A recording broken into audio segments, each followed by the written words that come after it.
sehat untuk kita semua. Puji dan syukur kita panjatkan kepada Tuhan Yang Maha Esa, karena atas berkat, rahmat, dan karunia-Nya kita diberikan kesehatan dan keselamatan sehingga bisa mengikuti presentasi pada saat ini dengan keadaan sehat walafiat. Sebelumnya, perkenalkan, nama saya Maria Magdalena Fontaine Jawa, beserta anggota-anggotanya. Yang pertama, Dominika Alfiana Anu, yang kedua Heronimus Amekae, yang ketiga Erlina Ndaro, yang keempat Istiqlal Hasan, yang kelima Mersiana Aja Jogo, yang keenam Henry Kustala. Baik, di sini kelompok kami akan membahas mengenai politik desentralisasi dan otonomi daerah, beserta mengapa Aceh, Papua, Yogyakarta, dan Jakarta diberikan otonomi khusus. Selanjutnya, saya berikan kesempatan kepada teman-teman untuk menyampaikan materinya masing-masing. Perkenalkan, nama saya Dominika Alfiana Anu. Di sini saya akan menjelaskan tentang desentralisasi politik.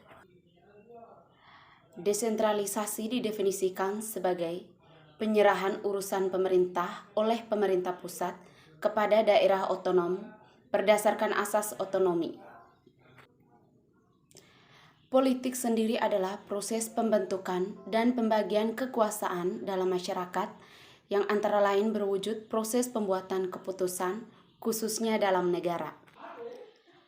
Dan desentralisasi politik merupakan sebuah bentuk dari pelimpahan akan kekuasaan yang berasal dari kewenangan ke sebuah bidang politik.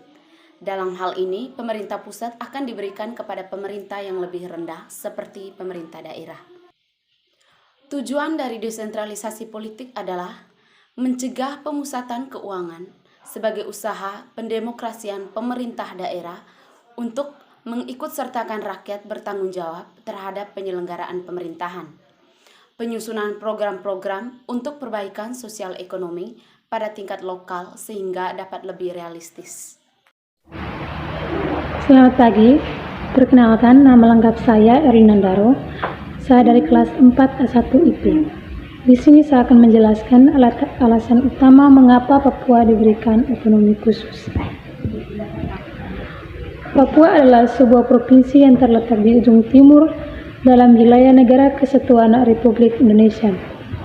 Letaknya yang jauh dari pusat pemerintahan nasional, yaitu DKI Jakarta, membuat provinsi ini diberikan otonomi khusus. Secara arti, otonomi daerah khusus adalah kewenangan khusus yang diakui dan diberikan kepada provinsi tertentu untuk mengatur dan mengurus kepentingan masyarakat setempat menurut prakarsa sendiri dan juga berdasarkan aspirasi serta hak-hak dan dasar masyarakat.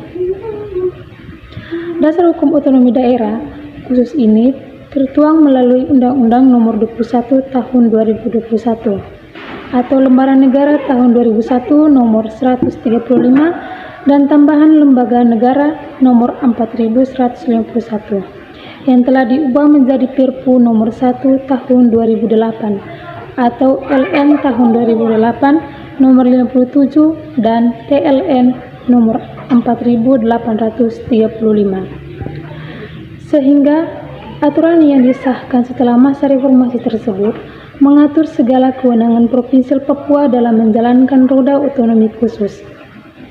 Selain sekitar 79 pasal yang menjelaskan tentang otonomi khusus, Provinsi Papua juga menggunakan peraturan perundang-undangan otonomi daerah yang berlaku secara umum bagi keseluruhan daerah di Indonesia. Hak khusus Provinsi Papua. Yang pertama, pemerintah. Guna mencapai tujuan pelaksanaan otonomi daerah dalam menjalankan roda pemerintahannya, Provinsi Papua terdiri atas Dewan Perwakilan Rakyat Papua atau DPRP sebagai badan legislatif dan pemerintahan provinsi sebagai badan eksekutif. Dan adapun badan kasus yang berguna sebagai penyelenggaraan otonomi khusus Provinsi Papua, yakni Majelis Rakyat Papua atau MRP. Badan ini merupakan representasi kultural orang asli Papua yang memiliki kewenangan tertentu agar perlindungan hak-hak orang asli Papua terlaksana dan berjalan sesuai dengan norma dan dalam masyarakat sebagai penghormatan terhadap adat, budaya, pemberdayaan perempuan, serta yang terakhir penetapan kerukunan hidup beragama. DPRP mendatangkan 125 kursi. Hal ini dikarenakan jumlah anggota DPRP adalah 1/4 kali dari jumlah anggota DPRD Provinsi Papua sebagaimana diatur dalam peraturan perundang-undangan. Untuk tataran eksekutif, pemerintah Provinsi Papua dipimpin oleh seorang kepala daerah sebagai kepala eksekutif yang disebut gubernur, dan juga akan dibentuk oleh wakil gubernur. Dalam pemilihan gubernur maupun wakil gubernur, seperti daerah lainnya, tetapi ada penambahan syarat khusus untuk bisa menjadi gubernur dan wakil gubernur. Yang pertama, orang asli Papua. Yang kedua, tidak pernah dihukum penjara karena melakukan tindakan pidana. Yang ketiga, tidak sedang dicabut hak pilihannya berdasarkan keputusan keadilan, telah berkuasa hukuman tetap. Yang keempat, setia kepada Negara Kesatuan Republik Indonesia dan mengabdi kepada rakyat dan rakyat Provinsi Papua. Yang ketiga, MRP. Badan yang satu ini berdiri dari orang asli Papua yang terdiri atas wakil-wakil adat, wakil-wakil agama, dan wakil-wakil perempuan yang sejumlah setiap perwakilan seperti dari total anggota MRP. Dan setiap pemilihannya keanggotaan dan jumlah anggota MRP ditetapkan dengan Perdasus. Untuk masa keanggotaannya adalah 5 tahun. Sedangkan tugasnya yang pertama, memberikan pertimbangan dan persetujuan terhadap rancangan Perdasus yang diajukan oleh DPRP bersama-sama dengan gubernur. Yang kedua, memberikan pertimbangan dan peraturan terhadap bakal calon gubernur dan wakil gubernur yang diusulkan oleh DPRP. Ini alasan utama Papua diberikan otonomi khusus. Kesimpulan dari penjelasan yang dari di atas, Provinsi Papua diberikan otonomi khusus karena untuk peningkatan pelayanan, akselerasi pembangunan dan pemberdayaan seluruh rakyat Papua sesuai dengan prinsip-prinsip otonomi daerah, dan memilih pengalaman sebelum reformasi di mana masih banyak pertimbangan kesejahteraan bagi masyarakat Papua, sehingga otonomi khusus sebagai langkah strategis untuk meletakkan kerangka dan yang kukuh demi tuntasnya masalah di Papua dengan tetapan mengacu pada asas otonomi daerah. Terima kasih. Baik, salam sehat untuk kita semua. Pada kesempatan ini saya akan menjelaskan berkaitan dengan mengapa Jakarta diberi otonomi khusus. Sebagai kota niaga, industri, dan jasa nomor wahid di Indonesia, ditambahkan dengan statusnya sebagai ibu kota negara, pengelolaan Jakarta memang berbeda dengan provinsi-provinsi lainnya di Negara Kesatuan Republik Indonesia, di mana dalam hal ini kewenangan pengelolaan dan pengaturan Jakarta bukanlah hanya pada tingkat daerah, melainkan tingkat pemerintahan pusat atau tingkat nasional. Ini karena Jakarta sebagai pusat pemerintahan, di mana seluruh badan negara, kementerian, markas TNI, kehakiman, dan lain-lainnya berkedudukan di Jakarta sebagai pusat tertingginya atau sebagai ibu kota negara. Jakarta merupakan pintu gerbang Republik Indonesia dan menjadi halaman negara. Maka dalam hal ini sudah selayaknya Jakarta harus diberikan status kekhususan sebagai daerah istimewa. Perkenalkan, nama saya Mirsiana Aja Jogo. Saya akan menjelaskan mengapa Yogyakarta diberi otonomi khusus. Daerah istimewa Yogyakarta sangat berbeda. Daerah ini memiliki otonomi khusus atau yang biasa disebut keistimewaan Yogyakarta. Keistimewaan pertama yang dimiliki oleh daerah istimewa Yogyakarta yaitu dalam hal tata cara pengisian jabatan, kedudukan, tugas, dan wewenang gubernur dan wakil gubernur. Dalam hal mekanisme pemilihan kepala daerah di Daerah Istimewa Yogyakarta berbeda dengan sistem daerah lainnya, di mana jika di Daerah Istimewa Yogyakarta sendiri menggunakan mekanisme penetapan, sedangkan di daerah lainnya menggunakan mekanisme pemilihan kepala daerah untuk memilih pemimpinnya. Daerah Istimewa Yogyakarta menggunakan sistem calon gubernur dan wakil gubernur ditetapkan oleh DPRD dan kemudian disahkan oleh Presiden. Daerah Istimewa Yogyakarta juga memiliki hal yang khusus dalam pemilihan kepala daerah ini. Yogyakarta adalah salah satu kota penuh dengan nilai dan bangunan bersejarah yang cantik. Yogyakarta pun memiliki sebutan tersendiri. Sebutan itu adalah Daerah Istimewa Yogyakarta. Sejak tanggal 15 Agustus 1950, Undang-Undang Republik Indonesia mengesahkan bahwa Yogyakarta adalah daerah istimewa yang setara dengan provinsi. Keistimewaan ini dituliskan undang-undang karena status Yogyakarta yang istimewa dengan sistem otonomi daerah yang khusus. Keberadaan Kesultanan Yogyakarta dan Kadipaten Pakualaman sejak zaman dahulu dibutuhkan rumusan undang-undang agar sah di mata hukum.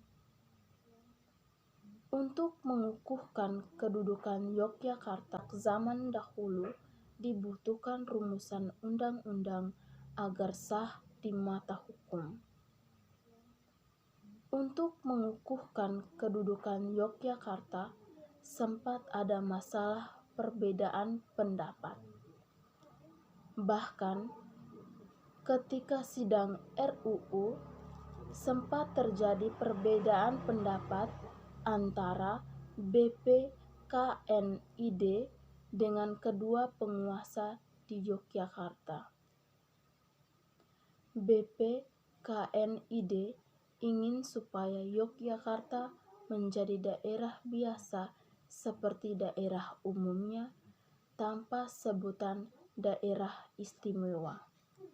Sedangkan kedua penguasa kerajaan Yogyakarta ingin agar Yogyakarta menjadi daerah yang istimewa. Hingga akhirnya hasil dari sidang tersebut membentuk RUU berjumlah 10 pasal yang disetujui oleh kedua pemimpin kerajaan Yogyakarta kala itu. Setelah itu, sebutan Daerah Istimewa Yogyakarta resmi disematkan pada Yogyakarta. Yogyakarta memiliki kewenangan dalam mengatur daerahnya sendiri. Contohnya, pada saat pemilihan Gubernur Yogyakarta. Pemilihan tidak akan diadakan seperti pemilihan umum sama seperti provinsi yang lain. Gubernur Yogyakarta akan langsung dipilihkan oleh keturunan Sultan yang memimpin Yogyakarta sejak zaman dulu. Saat ini, Gubernur Yogyakarta adalah Petahana Hamengkubuwono X atau Sultan Hamengkubuwono X yang memimpin sejak 3 Oktober 1998. Selain dari segi otonomi daerah, Yogyakarta memiliki keistimewaan lain berupa kota dengan banyak warisan budaya dan bangunan bersejarah. Baik, terima kasih atas kesempatan yang telah diberikan. Kali ini saya akan menjelaskan mengapa Aceh diberikan otonomi khusus. Sebelumnya perkenalkan dulu, nama saya Istiqlal Hasan. Saya dari semester 4 program atas di semester 6 A3.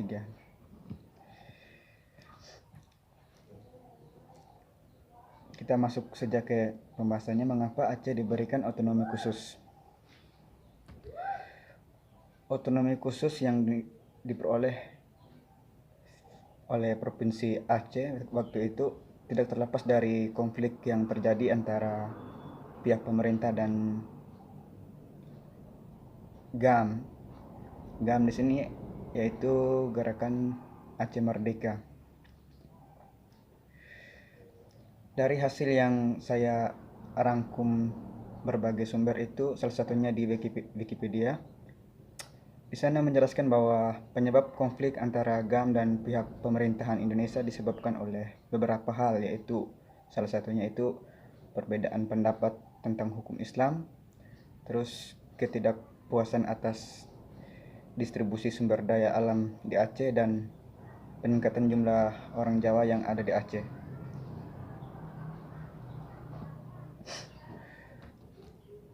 Selain itu, kesepakatan yang pernah dibuat bersama waktu itu dibuat bersama oleh Soekarno yang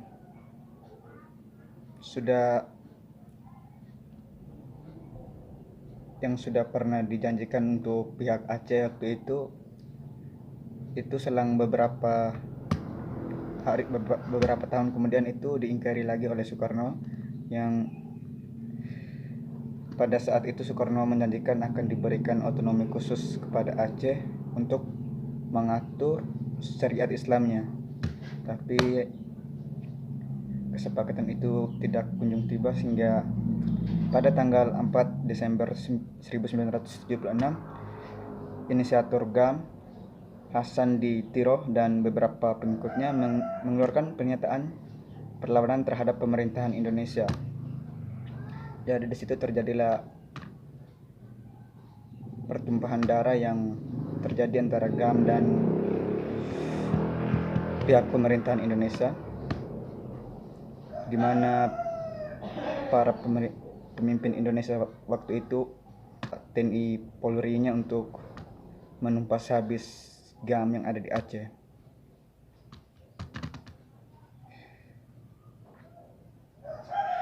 Namun setelah beberapa lama kemudian, ternyata GAM ini tidak gampang untuk dituntaskan dalam waktu yang singkat. Ditambah lagi pada waktu itu, setelah GAM mendengar Provinsi Timur Timur dulu terlepas dari Indonesia, maka mereka lebih bersemangat lagi untuk menyampaikan pendapat mereka ke PBB untuk mereka berdiri sendiri sebagai sebuah negara.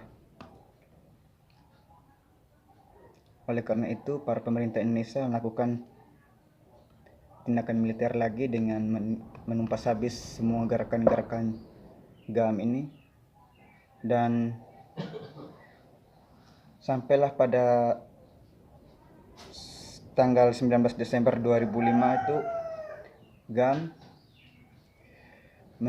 menyerahkan beberapa pucuk senjatanya, sekitar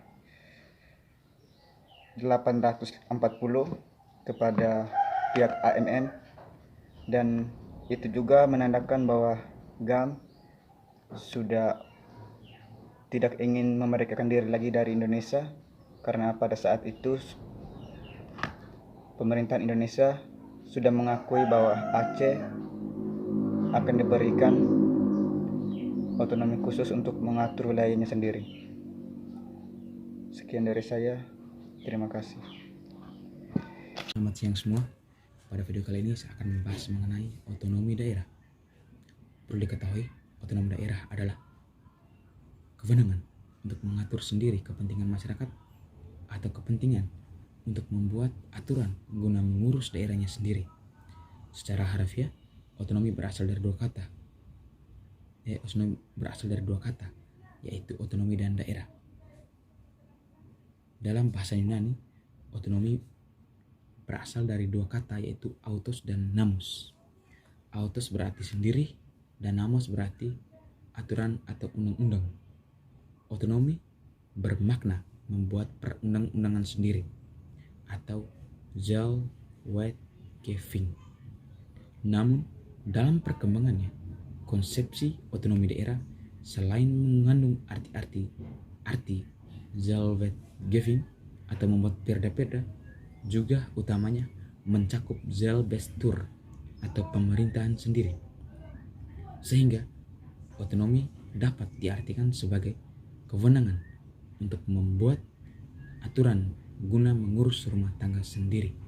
Sedangkan daerah adalah kesatuan masyarakat hukum yang mempunyai batas-batas wilayah. Pelaksanaan otonomi daerah selain dilandaskan pada acuan juga sebagai implementasi hukum. Sebagai implementasi tuntutan globalisasi yang bertanggung jawab terutama dalam mengatur, memanfaatkan, dan menggali sumber-sumber potensi yang ada di daerah masing-masing. Adapun ciri-ciri dari otonomi daerah yaitu: 1. Setiap daerah memiliki perda. Yang kedua, hanya presiden yang berwenang untuk mengatur hukum. Yang ketiga, perda dicabut oleh pemerintah pusat. Yang keempat, lebih mendekatkan pemerintah dengan rakyat. Yang kelima,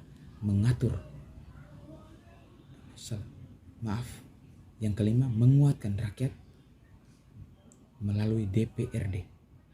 Dasar otonomi daerah terutama dalam Undang-Undang Nomor 22 Tahun 1999 tentang otonomi daerah. Undang-undang ini disempurnakan dengan Undang-Undang Nomor 32 Tahun 2004 tentang pemerintahan daerah. Pemerintahan daerah berhak untuk: yang pertama, mengurus urusan pemerintahannya sendiri. Yang kedua, memilih pemimpin daerahnya sendiri. Yang ketiga, mengelola kekayaan sumber daya manusia dan sumber daya alam daerah. Yang keempat, memungut pajak dan retribusi dari warga negara. Pelaksanaan otonomi daerah di Indonesia sudah diselenggarakan lebih dari satu dasawarsa. Otonomi daerah untuk pertama kalinya mulai diberlakukan di Indonesia melalui Undang-Undang Nomor 22 Tahun 1999 tentang pemerintahan daerah yang hingga saat ini telah mengalami beberapa kali perubahan. Pelaksanaan otonomi daerah di Indonesia tersebut telah mengakibatkan perubahan dalam sistem pemerintahan di Indonesia yang kemudian juga membawa pengaruh terhadap kehidupan masyarakat di berbagai bidang. Secara konseptual, pelaksanaan otonomi daerah di Indonesia dilandasi oleh 3 tujuan utama yang meliputi: pertama, tujuan politik; yang kedua, tujuan administrasi; yang ketiga, tujuan ekonomi. Hal yang ingin diwujudkan melalui 3 tujuan pokok tersebut yaitu: yang pertama, tujuan politik. Dalam pelaksanaan otonomi daerah diantaranya upaya untuk mewujudkan demokratisasi politik melalui partai politik dan Dewan Perwakilan Rakyat Daerah. Yang kedua, perwujudan tujuan administrasi yang ingin dicapai melalui pelaksanaan otonomi daerah adalah adanya pembagian urusan pemerintahan antara pusat dan daerah. Sedangkan tujuan ekonomi yang ingin dicapai dalam pelaksanaan otonomi daerah di Indonesia adalah terwujudnya peningkatan indeks pembangunan manusia sebagai indikator peningkatan kesejahteraan masyarakat Indonesia. Sekian penjelasan materi saya. Terima kasih. Demikian presentasi dari kelompok kami. Saya sebagai moderator Mohon maaf yang sebesar-besarnya atas segala kekurangan dan kesalahan kata dari kelompok kami. Sekian dan terima kasih.